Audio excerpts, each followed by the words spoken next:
আমলের কথা বলবো কি বলবো না? একটু আমলের কথা জানার দরকার আছে না নাই? আমি দানের মধ্যে ছিলাম। কোথায় ছিলাম? দানের মধ্যে। আমি আরেকটু আপনাদেরকে শুনিয়ে দিই। এই মাসে দানের কি ফজিলত। ইরাকের রায় শহরের বাদশার কাছে একজন ভিক্ষুক সাহায্য চাইলেন। মুহররমের 10 তারিখ। কত তারিখ? মুহররমের 10 তারিখে রায় শহরের বাদশা তাকে সাহায্য করলো না। যখন এই ভিক্ষুককে বাদশা খালি ফিরাইয়া দিল, খালি ফিরিয়ে দেওয়ার সঙ্গে সঙ্গে বন্ধু চলে গেলেন কার কাছে? একজন খ্রিস্টানের কাছে। খ্রিস্টান তাকে দান করলেন। এবার দিন চলে গেল, রাত্র হলো। রাত্র যখন গভীর হলো, ওই যে ইরাকের রায় শহরের বাদশা তিনি স্বপ্নে দেখতে পাইলেন সুন্দর মনোরম এক জান্নাতের বাগানের সামনে তিনি দাঁড়ানো। এত সুন্দর দরজা, এত সুন্দর বন্ধু জানালা তিনি দেখতে পাইলেন। তিনি প্রশ্ন করলেন, এই সুন্দর জানাই বালাখানা কার জন্য বরাদ্দ? এবার একজন প্রশ্ন উত্তর দিয়ে দিলেন, এই বালাখানা তোমার জন্য বরাদ্দ ছিল, কিন্তু এই বালাখানার মালিক হয়ে গেছেন আরেকজন। কই কিভাবে? কই তোমার কাছে যে আজকে একজন সাহায্য চাইলো, তুমি তাকে সাহায্য করলা না। একজন খ্রিস্টান তাকে সাহায্য করলো। এই মুহররমের 10 তারিখে এই ফজিলতকে কেন্দ্র করে ওই খ্রিস্টানের জন্য আল্লাহ রাব্বুল আলামিন এই নিয়ামত বরাদ্দ করে দিয়েছেন। এবার রাত্র পার হয়ে গেল। রাত্র যখন বন্ধু পার হয়ে গেল, গভীর রজনী শেষ হয়ে গেল, সকাল যখন হলো, 1 লক্ষ দিরহাম। কত লক্ষ? 1 লক্ষ দিরহাম নিয়ে রায় শহরের বাদশা খ্রিস্টানের বাড়ি চলে গেলেন। যাইয়া ওনাকে ডাক দিলেন। ডাকার পরে তিনি তার ডাকে সাড়া দিলেন। সাড়া দেওয়ার পরে এবার বলতেছে, তুমি গতকালকে দানের কারণে যে সওয়াবটা তুমি পেয়েছো, নিয়ামতটা পেয়েছো, এই নিয়ামতটা তুমি আমাকে দিয়ে দাও। এর বিনিময় আমি তোমাকে 1 লক্ষ দিরহাম দেব। জোরে জোরে আল্লাহু আকবার। কত লক্ষ? কত লক্ষ? 1 লক্ষ দিরহাম দিব। এবার ওই খ্রিস্টান একটা ডাক দিয়ে বলল, রে রায় শহরের বাদশা, তুমি ভুল করেছো, তুমি রং জায়গায় ট্রাই করেছো, রং নাম্বারে তুমি ডায়াল করেছো। আমি তোমার এই প্রস্তাবে একমত হতে পারবো না। কেন গো এই প্রস্তাবে একমত হতে পারবা না? এই 1 লক্ষ দিরহামের বিনিময় এই নিয়ামত তো থাক দূরের কথা, এই ভালাখানা তো থাক দূরের কথা, এটার একটা চৌকাঠও আমি তোমার কাছে বিক্রি করবো না। রে রায় শহরের বাদশা, তুমি শোনো গো, আমি কালেমা পড়ে সঙ্গে সঙ্গে মুসলমান হয়ে গেলাম। শুধু এই মুহররমের 10 তারিখে দানের কারণে, দানেরই ফজিলত। বলে হুজুর, ওই খ্রিস্টান কেন মুসলমান হলো? সে কিভাবে জানতে পারলো? সেই স্বপ্নটা, যেই স্বপ্নটা দেখেছেন ইরাকের রায় শহরের বাদশা, ঠিক সেই স্বপ্নটা দেখেছেন ওই খ্রিস্টান দেখে পাগল হয়ে গেল। পাগল হয়ে তিনি ওই বাদশার উপস্থিতিতে তিনি কালেমা পড়ে মুসলমান হয়ে যায়। জোরে জোরে বলেন না সুবহানাল্লাহ। আর জোরে বলেন সুবহানাল্লাহ। তাহলে এই মাসে দানের বরকত আছে না নাই? কথা বলেন না কেন? এই মাসে দানের বরকত আছে। মুহররমের 10 তারিখ পৃথিবীর বুকে আল্লাহ রাব্বুল আলামিন অসংখ্য নবীদেরকে পরীক্ষায় ফেলেছেন এবং এই 10 তারিখে পরীক্ষায় তাদেরকে কামিয়াব করেছেন, উত্তীর্ণ করেছেন, তাওবা কবুল করেছেন। জোরে জোরে কন্যা সুবহানাল্লাহ। আমার নবী যখন মদিনায় কদমটা বাড়িয়ে দিলেন, মদিনার বুকে কদম বাড়িয়ে দেওয়ার পরে দেখতে পাইলেন তিনি ইহুদিরা রোজা রাখছে। ইহুদিরা যখন রোজা রাখছে, রোজা রাখতে দেখে আমার নবী প্রশ্ন করলেন, তোমরা কেন আজকের দিনে রোজা রেখেছো? রোজা রাখার কারণ যখন আমার নবী জানতে চাইলেন, এবার আমার নবীকে উত্তর দিয়ে দিলেন বন্ধু। ওই ইহুদিরা উত্তর দিয়ে দিলেন, মূসা নবী এবং ফেরাউনের যুদ্ধ হয়েছে। কি হয়েছে? মূসা নবী এবং ফেরাউনের যুদ্ধ হয়েছে। মূসার একটা লাঠি ছিল, আপনারা সবাই জানেন। এটা হাতে আসলে লাঠি, আর মাটিতে ফেলে দিলে এটা হয়ে যেত ভয়ঙ্কর সাপ। জোরে জোরে কন্না আল্লাহু আকবার। মূসা কালিমুল্লাহর সাথে ফেরাউন অনেক জাদুগিরি করেছে, কিন্তু মূসা কালিমুল্লাহ এমন একজন নবী রে, আল্লাহ রাব্বুল আলামিন 1,24,000 নবী রাসূলের মধ্যে 8টা নবীকে আল্লাহ রাব্বুল আলামিন স্বর্গীয় উপাধি দিয়েছেন। 8 জন নবীকে কয়জন? 8 জন নবী রাসূলকে আমার আল্লাহ স্বর্গীয়ভাবে লাকব দিয়েছেন। এর মধ্যে একজন হলো মূসা কালিমুল্লাহ। জোরে জোরে করুন আল্লাহু আকবার। আমার নবী যখন প্রশ্ন করলো, আজকে কেন রোজা রেখেছো, আজকে রোজা রাখার কারণ কি, তখন উত্তর দিল, মূসা এবং ফেরাউনের যখন যুদ্ধ হলো, মূসা আলাইহিস সালাতু ওয়াস সালামকে আল্লাহ রাব্বুল আলামিন ওই নীল নদ পার করে দিলেন। কি করে দিলেন? নীল নদ পার করে দিলেন। আর ফেরাউন তার দলকে লোহিত সাগরে ডুবিয়ে মারলেন। এই জন্য শুকরিয়া স্বরূপ রোজা রাখছি। আল্লাহু আকবার। সঙ্গে সঙ্গে আমার নবী উত্তর দিয়ে দিলেন, মূসার তুলনায় আমার হক বেশি, অধিকার বেশি, ঠিক কিনা বলেন? আমার নবী আবার বলে দিলেন, আমরা যদি আগামী বছর যদি বেঁচে থাকি, আল্লাহ বাঁচিয়ে রাখে, তাহলে আমরা আগামী বছর 9 তারিখ রোজা রাখবো। কত তারিখ? 9 তারিখ রোজা রাখবো। আগামীকালকে 9 তারিখ শুক্রবার, এর পরের দিন হলো 10 তারিখ। আজকে আমি আপনাদেরকে বলবো, যদি সম্ভব হয় আজকে আপনারা রাত্রে সেহরি খেয়ে আগামীকালকে রোজা রাখবেন, বৃহস্পতিবার এবং শুক্রবার 2টা রোজা রাখবেন। বলো হুজুর রোজা রাখলে লাভটা কি? আমার নবী জানিয়ে দিয়েছে রোজা রাখলে একটা লাভ, সেই লাভটা হলো যে মুহররমের আশুরার দিনে যদি কেউ একটা রোজা রাখতে পারে, তাহলে তার 40 বছরের গুনাহ আমার আল্লাহ মাফ করে দিবে।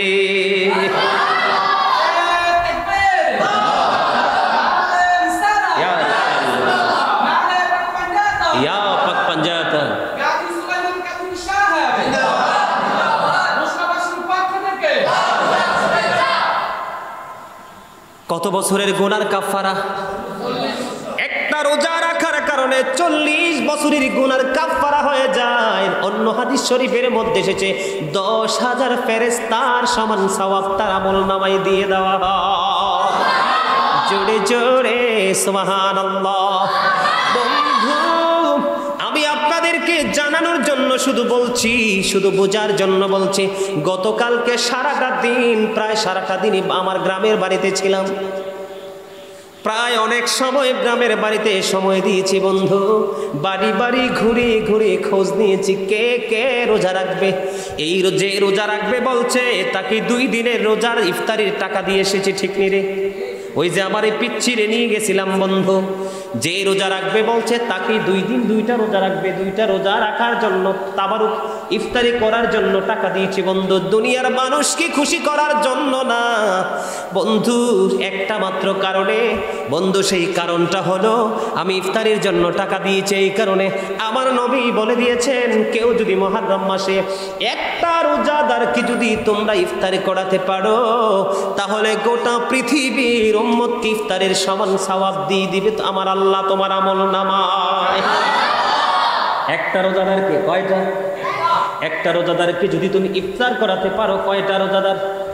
একটা রোজাদারকে যদি ইফতার করাতে পারো, তাহলে তোমার সমস্ত উম্মতকে ইফতারি করার সমান সওয়াব পাইবা। এই জন্য বন্ধু নবীর অর্ডারটা মেনে নিলাম। এবং বন্ধু ইফতারি করার জন্য যাদেরকে দিয়েছি, তা বলো হুজুর তারা কি গরিব না? তারা গরিব না, শুধু সওয়াবের আশায় নবীর কথা মান্য করার জন্য বন্ধু এই কাজটুকু করেছে। কারণ এবার আসেন, বলে হুজুর এই রোজার এত ফজিলত কেন? কারণ বনি ইসরাইলের জন্য মুহররমের এই 10 তারিখের একটা রোজাই ছিল তাদের জন্য ফরজ। জোরে বলুন আল্লাহু আকবার, আর জোরে বলুন আল্লাহু আকবার। আপনারা তো এখানে অনেক মানুষ আল্লাহু আকবার বলতে কি অসুবিধা হয়? আর জোরে বলেন, আরে জোরে বলেন আল্লাহু আকবার। বনি ইসরাইলের জন্য কয়টা রোজা ফরজ? এই মুহররম মাসের এই রোজাটাই বন্ধু ফরজ ছিল। রমজানের রোজা যখন ফরজ হয়ে গেল, তখন এটা হয়ে গেল মুস্তাহাব। ফরজ নামাজের পরে সবচেয়ে উত্তম নামাজ হলো রাতের নামাজ। রমজান মাসের পরে রমজানের রোজা হলো ফরজ রোজা। রমজানের রোজার পরে যদি কোনো গুরুত্বপূর্ণ রোজা আপনি রাখেন, হাদিস শরীফের ভাষা অনুযায়ী রমজানের রোজার পরে গুরুত্বপূর্ণ রোজা হলো বন্ধু আশুরার রোজা। জোরে জোরে বলেন না সুবহানাল্লাহ। এই আশুরার দিনের রোজা বন্ধু, এক ব্যক্তি বন্ধু তিনি দুশমনদের শত্রুদের কবলে বন্দী ছিলেন। কি করলেন? তিনি আল্লাহর কাছে দোয়া করলেন, মনিব তুমি আমাকে দুশমনদের হাত থেকে রক্ষা করো। কার হাত থেকে? দুশমনদের হাত থেকে রক্ষা করো। মুহররমের 10 তারিখ যখন আসলো, তিনি দুষ্টদের চোখ ফাঁকি দিয়ে তিনি বের হয়ে গেলেন। যখন বের হয়ে গেল, বের হয়ে যাওয়ার সময় সমস্ত দুশমন জানতে পারলো যে তাদের শিকারে চলে যাচ্ছে। তখন তিনি মনে মনে কি করলেন? যিনি বন্দিশালায় বন্দী ছিলেন, তিনি আল্লাহ রাব্বুল আলামিনের দরবারে দরখাস্ত করে দিলেন, মনিব তুমি আশুরার মুহররমের 10 তারিখের উসিলায় তুমি আমাকে শত্রুদের কবল থেকে উদ্ধার করো। যদি তুমি আমাকে দুশমনদের কবল থেকে বাঁচাও গো, আমি মুহররমের আশুরার 10 তারিখের একটা রোজা রাখবো। জোরে জোরে বলেন না সুবহানাল্লাহ। সুবহানাল্লাহ ওয়া আলহামদুলিল্লাহ, লা ইলাহা ইল্লাল্লাহ সুবহানাল্লাহ ওয়ালহামদুলিল্লাহ লা ইলাহা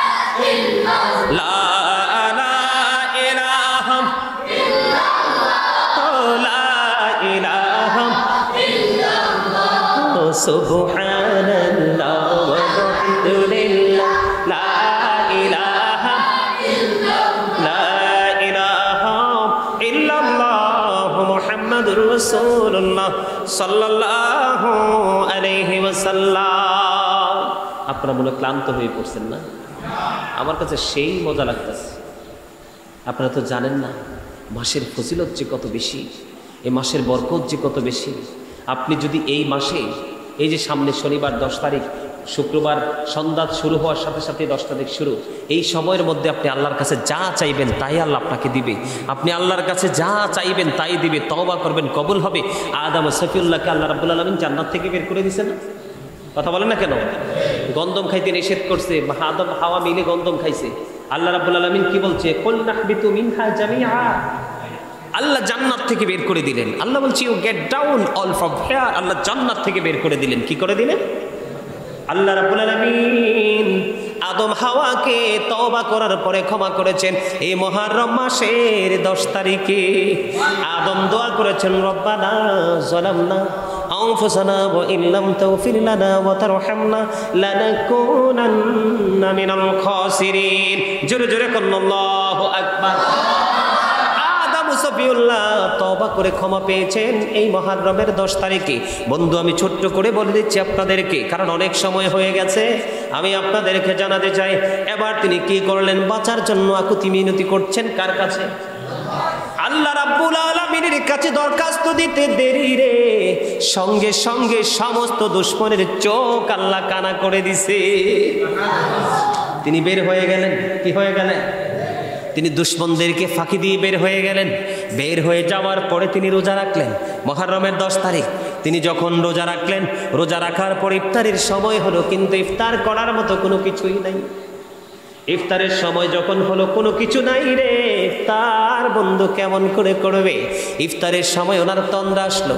যিনি শত্রুদের কবল থেকে বের হয়ে গেলেন, ওনার তন্দ্রা আসছে। তন্দ্রা অবস্থায় তিনি দেখতে পাইলেন নূরানি ফেরেশতা ওনার জন্য জান্নাতি খাবার নিয়ে হাজির। মুহররমের 10 তারিখের ফজিলত, আশুরার ফজিলত। তিনি কি তন্দ্রা অবস্থায়? একটা আছে একবারে নিশার ঘুম, আর আরেকটা আছে কি এই ঠামা ঠুমা খায়, ঠিক কিনা বলেন? বসে বসে আছে না মাস্টার সাহেব? এরকম তন্দ্রা অবস্থায় তিনি দেখলেন নুরানি ফেরেশতা আসছে। কি আসছে? ওনাকে রহমতের বরকতের খাবার খাওয়াচ্ছে। উনি খাবার খাইলেন তন্দ্রা অবস্থায়। এবার যখন ওনার তন্দ্রা চলে গেল, সত্যি সত্যি দেখলেন তিনি আর ক্ষুধার্ত না, তিনি পরিতৃপ্ত। কিতাব প্রমাণ করেছে বন্ধু, ওই দিন থেকে তিনি পরে আরো 20 বছর পৃথিবীর বুকে জীবিত ছিল। ওনার জীবনে 20 বছর হায়াতে জিন্দেগিতে আর কোনোদিন ওনার খাবারের চাহিদা হয় না। জোরে জোরে সুবহানাল্লাহ। বন্ধুরে আমার, এই মুহররম মাস, এই মুহররম মাসের মধ্যে আমাদের জন্য অনেক শিক্ষা রয়েছে। এই 10 তারিখে আপনাদেরকে, মা বোনদেরকে বলবো, 10 তারিখে দিনে একটা আমল আছে, রাতে একটা আছে। বলবো 10 তারিখ কখন? দিনে একটা, রাতে একটা। দিনের বেলা শুরু যখন হবে 10 তারিখ, তখন একটা আমল করবেন বন্ধুরা আমার। সেটা হলো 2 রাকাত করে করে বন্ধু যত পারেন নামাজ পড়বেন। কয় রাকাত? প্রত্যেক রাকাতে একবার সূরা আল জিলজাল, একবার সূরা কাফিরুন, আর একবার সূরা ইখলাস। প্রত্যেক রাকাতে এই নিয়মে 2 রাকাত করে করে আপনার যত ইচ্ছা নামাজ পড়বেন। যদি আপনি এই নামাজ পড়তে পারেন বন্ধুরে আমার, কিতাব এসেছে এই নামাজ পড়ার কারণে আপনাকে পরকালে ফিউচারে বর্জকি জীবনে সকল বিপদ থেকে আমার আল্লাহ আপনাকে মুক্ত রাখবে। জোরে বলেন না সুবহানাল্লাহ।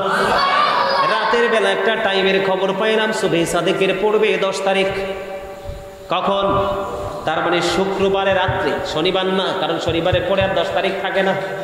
শুক্রবারে দিবাগত রাত্রে আপনারা নামাজটা পড়বেন সুবহে সাদেকের আগে। নামাজটা হবে 2 রাকাত করে করে, মাত্র 4 রাকাত। কয় রাকাত? 2 রাকাত করে করে 4 রাকাত পড়বেন, প্রতি রাকাতে একবার আয়াতুল কুরসি, 3 বার সূরা ইখলাস। 4 রাকাত নামাজ পড়ার পরে সবার শেষে একবার নামাজ শেষ করে একবার সূরা ইখলাস পড়বেন। বন্ধুরে আমার, আপনার সমস্ত জীবনের গুনাহগুলি আমার আল্লাহ মাফ করে দিবে, আর জান্নাতের সব ধরনের নিয়ামত আপনার জন্য বরাদ্দ থাকবে। মুহররম মাসে কোনো মারামারি করা যাবে না, কাটাকাটি করা যাবে না, কাউকে গালি দেওয়া যাবে না, কারোর সাথে যুদ্ধ করা যাবে না, কারোর সাথে কোনো শত্রুতা করা যাবে না। মুহররম মাসে আপনি যত বেশি প্রীতি একজনের সাথে একজন ভ্রাতৃত্ব বন্ধন স্থাপন করে চলতে পারেন, এটাই হলো আমাদের জন্য আমার রাসূলের পক্ষ থেকে শিক্ষা। ঠিক কিনা বলেন? এগুলো আমরা করতে রাজি আছি না নাই?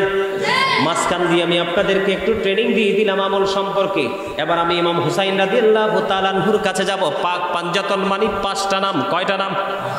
পাক পাঞ্জাতন বললে মানুষের পায়জামা গরম হয়ে যায় অনেকের। কি কথা কন না কেন? আসলে কিন্তু বুঝে না তো কিছু। পাক পাঞ্জাতন মানে কি?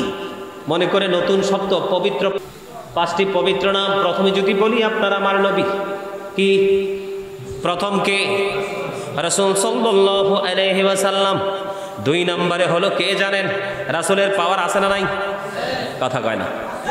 রাসূলের পাওয়ার আসেনি? কিরকম পাওয়ার জানেন? আমাদের দেশে তো এখন ডিজিটাল পণ্ডিত বের হয়েছে। কি পণ্ডিত? ডিজিটাল পণ্ডিত। কয় নবী বলে আমরার মতো।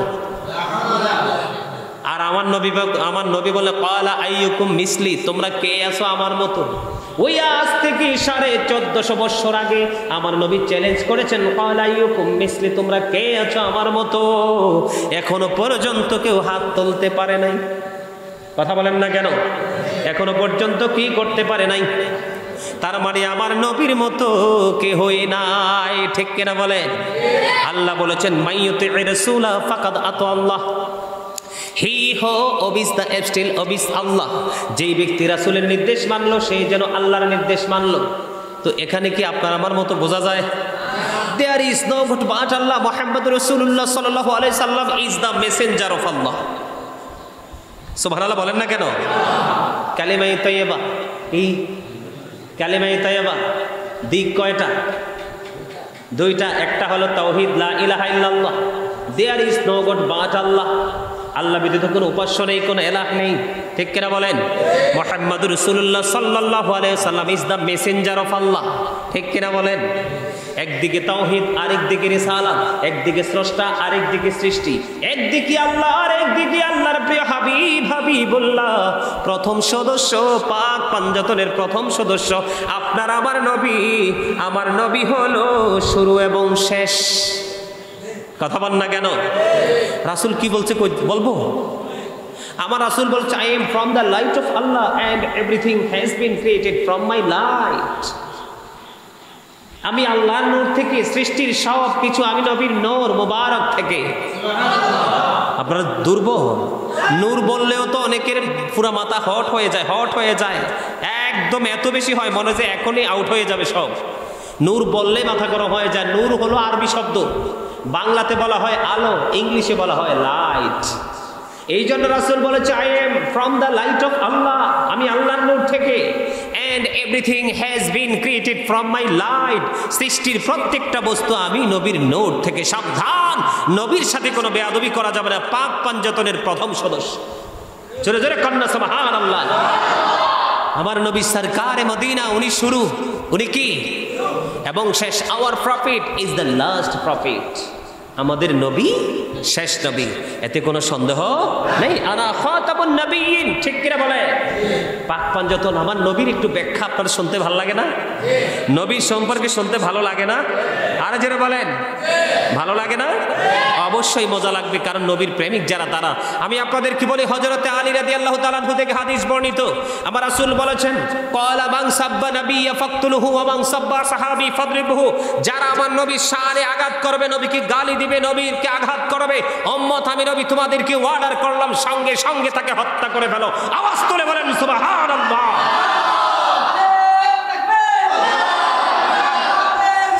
ইয়া রাসূলুল্লাহ, ইয়া পাক পাঞ্জাতন, ইয়া আলী। কথা কি বুঝছেন? ওমান সাব্বা সাহাবী ফাদরিবহু। সাহাবাই কেরাম কি যদি গালি দেয়, সাহাবাই কেরাম কি যদি কেউ আঘাত করে, তোমরা উম্মত আমি নবী তোমাদেরকে অর্ডার করে গেলাম তাদেরকে প্রহার করো, বাইন্দা পিটাও। এটা হাদিস শরীফ, আমি কি মিথ্যে বলছি? হাদিস শরীফ। এবার কোরআন শরীফে আসেন, আমার বড় শক্তি আমার ছোট ভাই কোরআনে হাফেজ, আমার পাশে আবার হাফেজ থাকলে আমি মানে খুশি হই, কারণ ওরা আমার মানে মনে করি সহযোদ্ধা, আমাকে একটু হেল্প করতে পারে, আটকাই টাটকাই গেলে একটু আমাকে একটু ইয়ে করে দিতে পারে, এই জন্য হাফেজ দেখলাম বেশি খুশি হই। কোরআন শরীফের 29 পারায় একটা সূরা আছে, সূরা কালাম। সূরা কালামে আল্লাহ রাব্বুল আলামিন স্পষ্ট করে বলে দিয়েছেন, ওয়ালিদ বিন মুগিরাকে মেইন করে বলেছেন উতুল্লিং বাদা যালিকা জানিম। আল্লাহ বলেছেন with all that he is a bastard. Walid bin Mughira যখন রাসূলের সাথে বেয়াদবি করেছে, আমার আল্লাহ বলেছে ওয়ালিদ বিন মুগিরাকে তুই জারজ। কি কথা কন না কেন? হাসবেন না আপনারা? একটু হাসেন তো দেখি, দাঁতটি পরিষ্কার কিনা দেখি, একটু হাসেন তো।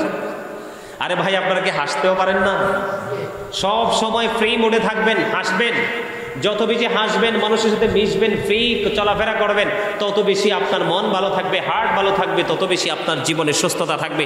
আর যত বেশি এক সপ্তাহ পরে হোনবুক স্পোর্ট দ্যাট নাই, এটা নাই, আউট হয়ে গেছে, ঠিক কেন বলেন? এই গোমরামুখী মানুষ আল্লাহ পছন্দ করেন, আর আমি তো দেখতেই পারি না। দেখতে মেয়ে টাকা পয়সা দ্বন্দ্বলত, কার ছেলে কার নাতি, আজকে মরলে কালকে 2 দিন পৃথিবী মনে রাখবে না। এই জন্য আমার জীবনে টাকা পয়সা দ্বন্দ্বলত থাকলে আমি সুখী না, আমার জীবনে আমার সহযোদ্ধা প্রয়োজন, ঠিক কেনা বলেন? মানুষের জন্য মানুষ বানাইলো আল্লাহ প্রেমের কারণে, প্রেমের ডুরি বান্দরে মদিনার শনি।